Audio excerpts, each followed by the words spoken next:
नमस्कार, मैं हूं आकर्षण उपल और इस समय आप ये सीधी तस्वीरें देख रहे हैं करनाल से। लगातार जिला परिषद के जो चुनाव है उनकी घोषणा हो रही है और यहां पर आप देख सकते हैं कि वार्ड नंबर 3 से, करनाल के वार्ड नंबर 3 से दूसरी बार सचिन बुडनपुर जिला परिषद के जो सदस्य हैं एक बार फिर से चुने गए हैं। किसान आंदोलन के दौरान आपको बता दें कि जो सचिन बुडनपुर है उन्होंने किसानों के समर्थन में इस्तीफा दे दिया था और आज एक बार फिर से 2100 वोट के साथ, 2100 वोटों के साथ जो सचिन बुडनपुर है वो वार्ड नंबर 3 से चुनाव जीत गए। क्या कुछ वो कहेंगे? सचिन जी, आपने पिछली बार इस्तीफा दे दिया था क्योंकि किसान आंदोलन था और किसानों के समर्थन में आपने इस्तीफा दे दिया था। क्या कुछ कहेंगे? कांग्रेस पृष्ठभूमि से आप आते हैं और अब क्या कुछ रुख रहेगा लोगों के लिए, क्या कुछ कहना चाहेंगे? मैं पहले तो पूरी इंद्री हल्के का धन्यवाद करता हूं जिन्होंने मुझे पहले वार्ड 1 से जिताया था, जो 30 गांव थे। अब अगले 30 गांव वार्ड 3 से उन्होंने जिताया। मैं तहे दिल से इंद्री और वार्ड 3 के वासियों, वार्ड 1 के वासियों, सभी का तहे दिल से धन्यवाद करता हूँ। 31 साल आपकी उम्र है, दूसरी बार आप जिला परिषद के जो मेंबर हैं वो चुने गए हैं। क्या लगता है आपको कि युवाओं को भी कहीं ना कहीं विश्वास है कि उनके गाँव के लिए, उनके वार्ड के लिए कुछ ना कुछ करेंगे? जो युवा साथी हैं और हर गांव के, वो मेरे साथ कॉलेज टाइम के और स्कूल टाइम के, वो सब कंधे से कंधा मिलाकर चलते हैं। उन्होंने एक बात चुनी हुई है कि हम किसी न किसी, मैं बिना राजनीतिक परिवार से हूँ, ना मेरे पिताजी राजनीति में थे, ना मेरे बाबा जी राजनीति में थे, मेरे परिवार से कोई राजनीति में नहीं था। मैंने कॉलेज NSUI संगठन से शुरुआत की थी और जब मैं कॉलेज के बाद ही BA करने के बाद उन्होंने पहली बार चुना वार्ड 1 से और अब की बार 3 वार्ड से। वो इसलिए आगे बढ़ना, वार्ड 1 से मेरी वैसे तो पहचान नहीं थी राजनीतिक तौर पर।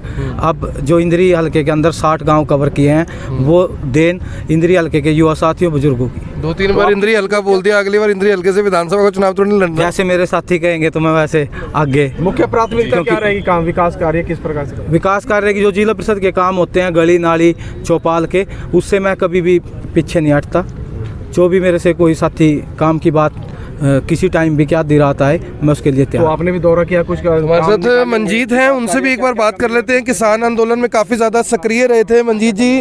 किसानों के समर्थन में जो सचिन भाई हैं उन्होंने इस्तीफा दे दिया था पहली बार, और गांव का चुनाव तो जिला परिषद के सदस्य का चुनाव काफ़ी मुश्किल होता है। 30 गाँव होते हैं, हर गाँव तक, हर आदमी तक जाना बड़ा मुश्किल होता है। वो चुनाव जीत कर भी अगर कोई इस्तीफा दे दे किसानों के समर्थन में और दोबारा जीत कर आए, क्या रुख है आपका? देखिए, सबको एक ही बात, 1 नंबर वार्ड से विजय घोषित हुए थे लास्ट टाइम और 7-7.5 वोटों से जीत प्राप्त हुई थी। और हमारे गांव इस वार्ड में आता है चौगामा, वार्ड नंबर 1 है इंद्री का। इसमें 28 से 31 गांव आते हैं और किसान आंदोलन के दौरान इन्होंने एक अपना त्याग किया था, क्योंकि आज के टाइम में तो कोई एक मेंबर पद से अपना इस्तीफा नहीं दे सकता। तो सचिन भाई ने 22-23 साल की उम्र में जिला परिषद के मेंबर बने थे और अपना इस्तीफा दिया था और उसका जो मान सम्मान वापस करना था वो दुगुना तिगुना करके आज यमुना बेल्ट ने, कुंजपरा बेल्ट ने, जिसमें करसोला बड़े बड़े गाँव हैं, ब्याना, कुंजपरा, डबकोली, उसमें भी 28 से 30 गाँव हैं और 2100 प्लस वोटों से उनकी जीत हुई है। और सारी पब्लिक का बहुत बहुत धन्यवाद करते हैं और आने वाले इंद्री के लिए उज्जवल भविष्य कामना करते हैं। एक नया चेहरा, एक नया राजनीति में कदम भाई का रखा जा चुका है। तो आपको बता दें कि सचिन बुडनपुर हैं, वार्ड नंबर 3 से जो जिला परिषद के जो चुनाव थे उसमें इन्होंने 2100 वोटों से जो जीत है वो हासिल की। इनके और भी कुछ साथी हैं, क्या कहना चाहेंगे? सचिन के अंदर क्या खासियत देखकर लोगों ने वोट दिया? जी, दुख सुख के साथी हैं जी, हर टाइम खड़े जी, सुख में दुख में जी, काम भी कर रखे हैं जी बहुत जी। क्या नाम है आपका? ईशान है। मुश्किल था चुनाव?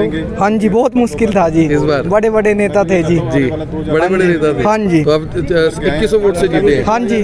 तो 2100 वोट से मैं आपको बता दूं कि जो चुनाव है वो सचिन बुडनपुर जीत गए हैं और इंद्री हल्के से आते हैं, बुडनपुर गांव से।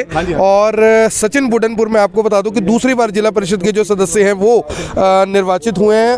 पंकज गाबा जी हैं हमारे साथ। पंकज जी, कांग्रेस से जुड़े हुए हैं आप, बीजेपी की सरकार है, ऐसा माना जाता है कि जब भी किसी सत्ता के दौरान चुनाव होते हैं, किसी पार्टी की सत्ता होती है तो उसी पार्टी के जो लोग हैं ज़्यादा चुनाव जीत कर आते हैं। लेकिन जहां पर बीजेपी के विधायक हैं, बीजेपी की सांसद हैं, वहां से इस तरह का चुनाव जीतना किस तरह देखते हैं इसको? देखिए जी, ये विपक्ष को पूरी तरह से तमाचा है और जिला परिषद में अकेले सचिन नहीं और भी कांग्रेसी जीते हैं। तो ये एक तरह का विपक्ष को नकारा दिया है जनता ने। और इलेक्शन भी नज़दीक हैं 2024 के, तो विधानसभा के भी और लोकसभा के भी, तो लोग इनको करारा जवाब देंगे। तो आगे की क्या कुछ रणनीति अब रहने वाली है? रणनीति तो हम तो पहले रणनीति यही है, अपने भाई को सचिन को बहुत बहुत बधाई देते हैं और इंद्री की जनता को भी बधाई देते हैं। तो अगर जो पहले ये एक वार्ड से थे तो अब मतलब तीसरे वार्ड से लड़े हैं चुनाव, इनमें उनका गांव भी नहीं आता।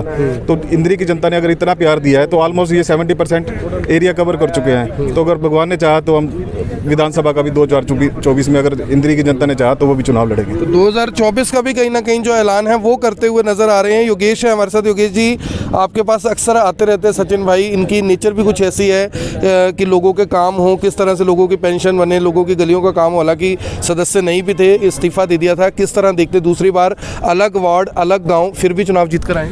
इनका ये मैंने पहली बार ऐसा देखा है कि इतने मिलनसार और इतने आधी रात को भी इनको उठा के वार्ड के लिए सोचते रहते हैं। और पहले एक ऐसे पार्षद थे जिन्होंने किसान आंदोलन में भी पहली इस्तीफा दिया, और पहले जो गांव थे उसके बाद दूसरे वार्ड से जाना और एक साथ 70 गांव कवर करना बहुत बड़ी अचीवमेंट है। और युवा साथी हैं हमारे, मिलनसार हैं, सारी चीज़ें के सुख दुख में हमेशा साथ रहते हैं। तो आने वाले टाइम में भी बड़ा ये उम्मीद चाहेंगे कि भी ये आगे आए और विधानसभा का इलेक्शन में, विधानसभा चुनावों का यानी कि जो 2024 में डंका बजने वाला, उसमें भी कहीं ना कहीं जो सचिन बुडनपुरा उन्होंने अपनी ताल अभी से ठोक दी। और उनके समर्थक भी कह रहे सचिन जी आपको बधाई हो कि आप चुनाव जीते हैं और लोगों ने जिस उम्मीद से आपको वोट दिए, लोगों ने जिस उम्मीद से आपको चुना, वो आप उम्मीदें पूरी करेंगे। तो और भी जो लोग हैं वो कांग्रेस पृष्ठभूमि से जो आते हैं वो भी चुनाव जीते हैं। करनाल की जो जिला परिषद की कई सीटें हैं वहीं से मेरी आप सभी लोगों से अपील, जो भी लोग इस वीडियो को देख रहे हैं इसे साथ के साथ जरूर शेयर करें। आप देख रहे हैं IBN24, मैं हूं आकर्षण उपल करनाल से, आप सभी के साथ लाइव। धन्यवाद। अब यहां तक आ ही गए हैं तो हमारे चैनल को सब्सक्राइब जरूर करें और नीचे दिए गए बेल आइकन को जरूर दबाएं ताकि हर खबर सबसे पहले पहुंचे आप तक।